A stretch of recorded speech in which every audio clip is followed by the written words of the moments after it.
Hello' students, কি খবৰ সকলোৰে? আশা কৰিছোঁ খুব ভালেই আছা। তোমালোকে পঢ়া শুনাবোৰ কৰি আছা। তোমালোকৰ হাফ ইয়াৰলি এক্সামো চলি আছে। কিছুমান ডিষ্ট্ৰিক্টত অলৰেডি প্ৰি ফাইনেল হৈছে। গতিকে যিয়ে নহওক, আজি তোমালোকে গম পাইছাই তোমালোকৰ ASSCB 2026 মানে তোমালোকৰ ক্লাছ 12 ফাইনেলৰ ৰুটিনখন কাউন্সিলে অলৰেডি পাব্লিছ কৰিছে। তোমালোকৰ 11 তাৰিখৰ পৰা 11 তাৰিখৰ পৰা ফেব্ৰুৱাৰী পৰীক্ষাবোৰ আৰম্ভ হ'ব। গতিকে চাবলৈ গ'লে তোমালোকৰ মাত্ৰ 2 মাহ হাতত আছে। গোটেই এক বছৰৰ চিলেবাছ, তোমালোকৰ কিমান পৰীক্ষা ভাল কৰিছা, কিমান প্ৰিপাৰেশ্যন কৰিলা, গোটেইখিনি ডিপেণ্ড কৰিব তোমালোকৰ এই 2 মাহৰ প্ৰিপাৰেশ্যনতে। বহুত ল'ৰা ছোৱালী দেখিছোঁ আগৰ পৰা বহুত ভাল কৰি থাকে, কিন্তু লাষ্টত গৈ পেলাই এনেকুৱা হয়গে, লাষ্টৰ 2 মাহত মানে হৈ গ'ল বুলি ভাবি পেলাই ঢিলা কৰি দিলেই তোমালোকৰ হাতৰ পৰা ওলাই গুচি যায় ৰিজাল্ট। আৰু এনেকুৱা ল'ৰা ছোৱালী আমি যোৱা বছৰো পঢ়াইছোঁ যে লাষ্টৰ 2 মাহত পঢ়ি পেলাই তেওঁলোকে 80, 78, 80, 82 এনেকুৱা মাৰ্কছ মাত্ৰ 2 মাহো ভালকে পোৱা নাই ক'বলৈ গ'লে। সেই 2 মাহ পঢ়িও গোটেই বছৰটো নপঢ়া ষ্টুডেণ্টতকৈ ভাল ৰিজাল্ট কৰি গৈছে। গতিকে তোমালোকে এতিয়াৰ পৰা ষ্ট্ৰেটেজিটো অলপ চেঞ্জ কৰি পঢ়া। এতিয়াৰ পৰা তোমালোকে পুৰা এক্টিভ হৈ থাকিব লাগিব। এতিয়াৰ পৰা গোটেই বছৰটো হ'ল আৰু ফূৰ্তি কৰিলা আৰু পঢ়িলা, শুনিলা, ঘূৰিলা ফুৰিলা। এতিয়া এই 2 মাহ আৰু চব বাদ দি কেৱল পঢ়িবই লাগিব তোমালোকে। গতিকে তোমালোকৰ জানুৱাৰী মাহত বৰ্ডে দিয়া মতে তোমালোকৰ প্ৰেক্টিকেলবোৰ হ'বই। গতিকে তোমালোকৰ প্ৰেক্টিকেলখিনি বুলি কওঁতেই ধৰা তোমালোকৰ এটা সপ্তাহ হাতৰ পৰা গুচি যাব। ফেব্ৰুৱাৰীটো 11 তাৰিখে হ'ল মানে কি, তোমালোকৰ 11 তাৰিখলৈকেতো তুমি পঢ়ি থাকিব নোৱাৰা। মিনিমাম তোমালোকৰ 2 বা 3 তাৰিখৰ ভিতৰত শেষ কৰি তাৰপিছত সেইকেইদিনত বা 1 তাৰিখ মানৰ পৰা ৰিভিজন দিব লাগিব। পৰীক্ষা প্ৰায় 2-3 দিনৰ আগৰ পৰা তোমালোকৰ ফাৰ্ষ্ট পৰীক্ষাটো ইংলিছ আছে, গতিকে ইংলিছে পঢ়িব লাগিব। গতিকে যিমান চেষ্টা কৰিব লাগিব তোমালোকে জানুৱাৰী মাহত শেষ কৰিবই লাগিব। গতিকে নৱেম্বৰৰ আজি ধৰা আৰু 10টামান দিন আছে, ডিচেম্বৰ জানুৱাৰী 2 মাহ হাতত আছে তোমালোকৰ। গতিকে তোমালোকৰ ষ্ট্ৰেটেজিটো একদম পুৰা তোমালোকে ফ'কাছ হৈ থাকা যে নাই ভাল কৰিবই লাগিব। কাৰণ যিমানেই যি নহওক মেট্ৰিকত এটা আমাৰ কি বুলি কয়, এটা ষ্টেজ বুলি কোৱা হয় মেট্ৰিকটো, আৰু এটা হায়াৰ ছেকেণ্ডেৰীটো এটা ফাইনেল ষ্টেজ। ইয়াৰ পিছতে তোমালোকৰ মাৰ্কছটোৱে কিন্তু মেটাৰ কৰে। তো বহুতে ক'ব পাৰে হায়াৰ ছেকেণ্ডেৰী মাৰ্কে মেটাৰ নকৰে এণ্ট্ৰেঞ্চ। ডেফিনেটলি হায়াৰ ছেকেণ্ডেৰী মাৰ্কছে মেটাৰ কৰিবই সদায়। এতিয়া বুলিয়ে নহয়, ইন ফিউচাৰো তোমালোকৰ হায়াৰ ছেকেণ্ডেৰী পাৰে। আজিকালি বেলেগ বেলেগ এক্সামবোৰত চবতে হায়াৰ ছেকেণ্ডেৰী মাৰ্কছ তোমালোকৰ কাউণ্ট হৈয়ে যায়। গতিকে তোমালোকে খুব চিনচিয়াৰলি লোৱা বস্তুবোৰ ফাইনেল পৰীক্ষালৈ এতিয়া ঢিলাকৈ নিদিবা। এতিয়া আমি আমাৰ ফালৰ পৰা কি কৰিব পাৰোঁ তোমালোকৰ কাৰণে। তো মই আছোঁ, মোৰ লগত মেথছৰ দীপজ্যোতি ছাৰ আছে, আৰু আমাৰ শাহৰুখ ছাৰো আছে ফিজিক্সৰ। গতিকে আমি কি কৰিম, তোমালোকৰ যাতে কম সময়ত তোমালোকে যাতে বেছি স্ক'ৰ কৰিব পাৰা। কাৰণ সময়টো ঢেৰ নাই, তোমালোকৰো নাই আমাৰো নাই। কাৰণ আমিও বিভিন্ন কামত ব্যস্ত থাকিব লাগে। ষ্টুডেণ্টবোৰৰ এতিয়া ৰিভিজনো কৰাব লগা হৈছে, কোনোবা ষ্টুডেণ্ট আহি থাকে ডাউট লৈ। গতিকে আমিও বিচাৰিম যে আমিও কম সময়ত যাতে তোমালোকক শিকাব পাৰোঁ, আৰু যিখিনি শিকাম তোমালোকৰ ভাল হোৱা মানে আমাৰো ভাল হোৱা, আমাৰ চেনেলটোৰো ভাল হোৱা।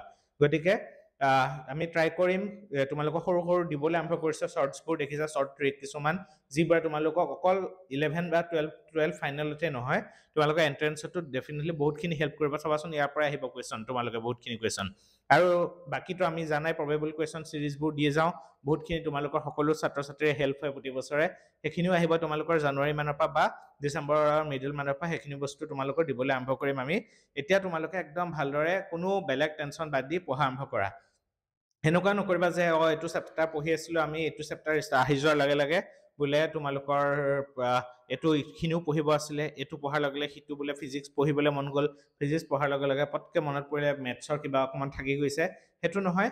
তুমি লাগিলে আধা ঘণ্টাই যদি পঢ়িছা, সেই আধা ঘণ্টাত যাতে তুমি সেই আধা ঘণ্টাত পঢ়িও তাৰ পৰা কিবা এটা মাৰ্কছ সুধিলে যাতে সেইটো স্ক'ৰ কৰিব পাৰা।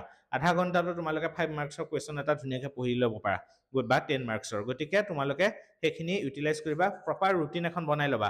আৰু কেনেকৈ মই মেছেজো পাই আছোঁ, অলপ আগতেও দিছে কোনোবা ষ্টুডেণ্টে যে অৰ্গেনিক কেমেষ্ট্ৰি 2 মাহত কেনেকৈ আছে। অকল অৰ্গেনিক কেমেষ্ট্ৰি বুলি নহয়, গোটেই চব ছাবজেক্ট পঢ়িব লাগিব। অৰ্গেনিকে অকল তোমাক বচাব পাৰিব নেকি? সেইটো নহয়। অৰ্গেনিকে কিমান বচাব তোমাক? গতিকে কেমেষ্ট্ৰি কমপ্লিট পঢ়িব লাগিব, মেথছ লাগিব, ফিজিক্স আৰু ইংলিছ আৰু অলটি বা ইংলিছ আৰু আছামিজ, সেইকেইটাই তোমালোকক মানে বচাবও পাৰিব, ডুবাবও পাৰিব। কাৰণ তাৰ পাৰ্চেণ্টেজটোৱে সেইকেইটাইহে তোমালোকক লগতে উঠাই নিব। গতিকে এতিয়াৰ পৰা তোমালোকে ইংলিছ অলটি হওক বা ইংলিছ আছামিজ যিয়ে আছে কম্বিনেশ্যন, তোমালোকে সেইকেইটাত নোটছত যিখিনি আছিলে ভালকৈ মিনিমাম ডেইলি তোমালোকে 3 ঘণ্টামানকৈ এটলিষ্ট, বা 2টা ছাবজেক্টতে এঘণ্টাকৈ মিনিমাম ডেইলি দিবলৈ আৰম্ভ কৰা। বা ডেইলিও যদি নোৱাৰা, সপ্তাহটোত এটলিষ্ট তোমালোকে 4 দিন বা 5 দিন সেইখিনি এই 2টা ছাবজেক্ট কভাৰ কৰা, এটলিষ্ট 1.5 ঘণ্টামানকৈ বা 2 ঘণ্টামানকৈ। কাৰণ নহ'লে তোমালোকে পাৰ্চেণ্টেজ 3টা ছাবজেক্টকে, ফ'ৰ্থটো বাৰু বাদ দিছোঁ, 3টা ছাবজেক্টকে কিন্তু ঢেৰ পাৰ্চেণ্টেজ উঠাই দিব নোৱাৰিব। তোমালোকে এণ্ট্ৰেঞ্চত লাগিবই, কিন্তু পাৰ্চেন্টেজ ভাল কৰিবইতো লাগিব হায়াৰ ছেকেণ্ডেৰী ৰিজাল্টৰ দিনা কাৰ কিমান পাৰ্চেন্ট হ'ল তোমাৰ ঘৰত চবেই সুধিব পৰিয়ালৰ মানুহে চবেই সুধিব গতিকে এই দুটা সাবজেক্ট তোমালোকে সমানে সমানে নিব লাগিব গতিকে আমি আমাৰ ফালৰ পৰা ট্ৰাই কৰিম যাতে আমি বেষ্ট দিব পাৰো কম সময়ৰ ভিতৰত যাতে তোমালোকে বেছি স্কোৰ কৰিব পাৰা এতিয়া দীপজ্যোতি ছাৰ কিবা ক'ব ছাৰে কোৱাৰ নিচিনাই তোমালোকে ভালকৈ এখন ৰুটিন বনোৱা নিজৰ যিখিনি ষ্ট্ৰেটেজি আছে সেই ষ্ট্ৰেটেজিটো আৰু আগতকৈ আৰু ভাল কৰা প্ৰিপাৰেশ্যন যিখিনি কৰি আহিছা ফাৰ্ষ্টলি তোমালোকে নিজৰ ডাউটছবিলাক ক্লিয়াৰ কৰা যিখিনি আছে তাৰপাছত ৰুটিনখন ফ'ল' কৰি ভালকৈ আগবাঢ়ি যোৱা প্ৰতিটো ছাবজেক্টক ইকুৱেলি টাইম দিব ট্ৰাই কৰিবা ইংলিছ অলৰেডি ছাৰে কোৱাৰ নিচিনাই কেতিয়াও তোমালোকে বেক ফুটত নাৰাখিবা ভালকৈ কৰা আৰু আমাৰ ফালৰ পৰা আমি যি কৰিব পাৰোঁ সদায় তোমালোকৰ লগত আছোঁ আগন্তুক যেনেকৈ পৰৱৰ্তী যিবিলাক আমি কৰিব লগা আছে সেইখিনি বস্তু আমি তোমালোকক ধুনীয়াকৈ দি যাম BVRCত যেনেকৈ হেল্প কৰিছোঁ তেনেকৈ আমি হেল্প কৰি যাম তোমালোকেও নিজৰ ফালৰ পৰা বেষ্ট দিয়া আমি তোমালোকৰ পৰা বেষ্ট দিওঁ যাতে আমি বেষ্ট ৰিজাল্ট এটা পাবলৈ সক্ষম হওঁ ঠিক আছে